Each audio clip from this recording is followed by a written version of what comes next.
দেখো মা এখন বিক্রমগড়ের বাজারের সবজি নিয়ে বসে পড়েছে, দেখেছো?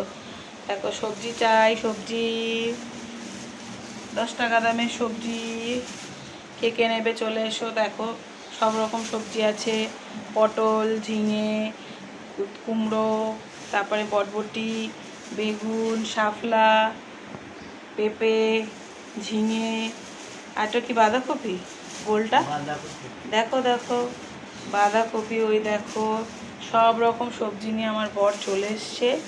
তো দেখে নাও। আর আমি বসবো মাছ নিয়ে, তো দেখে নাও।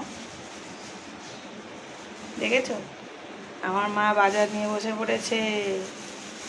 ও মাসি কত টাকা করে গো বাজারের সবজিগুলো দাম?